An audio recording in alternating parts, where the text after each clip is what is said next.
ഞാനൊരു പുതിയ വീഡിയോ ആയിട്ട് വന്നിരിക്കുകയാണ്. ഇന്ന് എന്താണ് സ്പെഷ്യൽ എന്ന് വെച്ചാൽ ഇന്നൊരു പൊട്ടോട്ട കൊണ്ടുള്ള ഒരു പൊട്ടോട്ട ബോൾ ചീസാണ്. അതിലേക്ക് നമുക്ക് പൊട്ടോട്ട ഞാൻ ബോയിലായി വെച്ചിട്ടുണ്ട്, പുഴുങ്ങി വെച്ചിട്ടുണ്ട് കേട്ടോ. ഇതിൽ കുറച്ച് ചിക്കൻ വേണം, കളർ ക്യാപ്സിക്കം, പിന്നെ ഗ്ലാസ് ചീസ്, കുക്കിംഗ് ക്രീം, പിന്നെ കുറച്ച് ചീസ്. അപ്പോൾ നമ്മൾ ഈ പുഴുങ്ങി വെച്ച പൊട്ടോട്ട നല്ലോണം ഉടച്ച് അതിൻ്റെ ബോളാക്കി ഒരു ഫാരക്സിൽ വെക്കുക. എന്നിട്ട് നമുക്ക് ചിക്കൻ ക്രീം ഉണ്ടാക്കി അതിലൂടെ ഒഴിക്കുക. അപ്പോൾ നമുക്ക് പൊട്ടോട്ട ആദ്യം ഉടയ്ക്കാം. അപ്പോൾ ഞാൻ പൊട്ടോട്ട നല്ലതുപോലെ ഉടച്ചെടുത്ത് കേട്ടോ.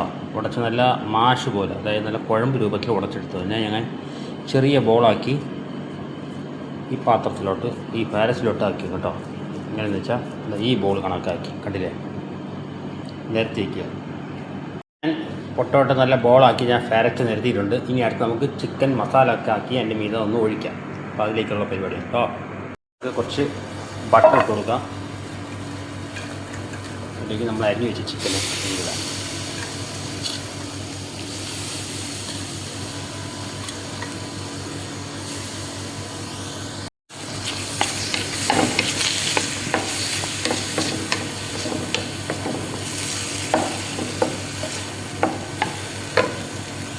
അപ്പോൾ അരിഞ്ഞു വെച്ച കളർ ക്യാപ്സിക്കം കൂടെ അരിഞ്ഞു കൊടുക്കാം. ചിക്കൻ കുറച്ച് നല്ല വെന്തിട്ടുണ്ട് കേട്ടോ. ചിക്കൻ അതിൻ്റെ കൂടെ കളർ ക്യാപ്സിക്കം അരിഞ്ഞ് അതിലൂടെ മിക്സ് ആക്കുക.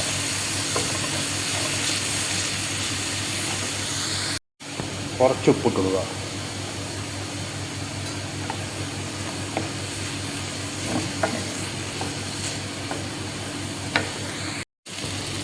കുറച്ച് മഞ്ഞൾപ്പൊടി ഇട്ട് കൊടുക്കുക. ഒന്ന് ഇളക്കട്ട. മസാലയായിട്ട് മഞ്ഞൾപ്പൊടി മാത്രമേ ഉള്ളൂ കേട്ടോ, അതൊന്നുമില്ല. കുറച്ച് കുക്കിംഗ് ക്രീം, ഗ്ലാസ് ചീസ്,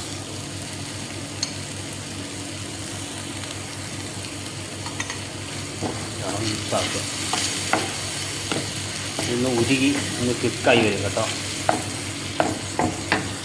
അപ്പോൾ നമ്മുടെ പൊട്ടോട്ടയ്ക്കുള്ള നമ്മുടെ ക്രീമായിട്ടുണ്ട് കേട്ടോ. പൊട്ടോട്ടയ്ക്കുള്ള ക്രീം റെഡി ആയിട്ടുണ്ട്. ഇനി നമുക്ക് അതിൽ നിരത്തുക, ചീസ് വയ്ക്കുക, ഓവനിലോട്ട് കയറ്റും കേട്ടോ.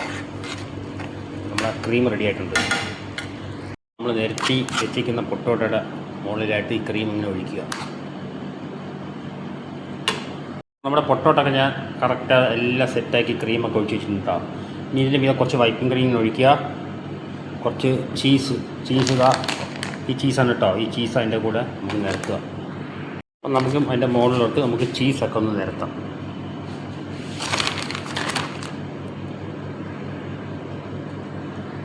ഞാനിതാ പൊട്ടോട്ടയും ചീസൊക്കെ വെച്ച് നിരത്തിയിട്ടുണ്ട്. ഇനി അടുത്ത് ഞാൻ നേരെ ഓവനിലോട്ട് വയ്ക്കുകയാണ് കേട്ടോ. കണ്ടില്ലേ, ഇനി ഇതിനൊന്ന് ഓവനിൽ വയ്ക്കുമ്പോൾ നല്ല വൃത്തിയൊന്ന് ക്ലിക്കായി വരും ഇല്ലേ. നമ്മുടെ പൊട്ടോട്ട ക്രീം റെഡി ആയിട്ടുണ്ട് കേട്ടോ. ഓവനിൽ വെച്ചത് കാണിച്ചു തരാം. അടിപൊളിയായിട്ട് ചോന്നിട്ടുണ്ട്, കണ്ടില്ലേ. അപ്പോൾ വീഡിയോ ഇഷ്ടപ്പെട്ടാൽ സപ്പോർട്ട് ചെയ്യുക കേട്ടോ. അപ്പോൾ ഇതുപോലെ ട്രൈ ചെയ്യുക, എളുപ്പപ്പണിയാണ്. അതൊന്നുമല്ല, പൊട്ടോട്ട ബോയിലിംഗ് ആക്കുക, പിന്നെ ഉടച്ചിട്ട് നല്ലോണം ബോളാക്കുക. ഞാൻ ചിക്കൻ ക്രീമൊക്കെ ഞാൻ ഇതിൽ കാണിച്ചിട്ടുണ്ട്, അതേപോലെ ചെയ്യുക കേട്ടോ. അടിപൊളിയാണ്. Okay, thank you.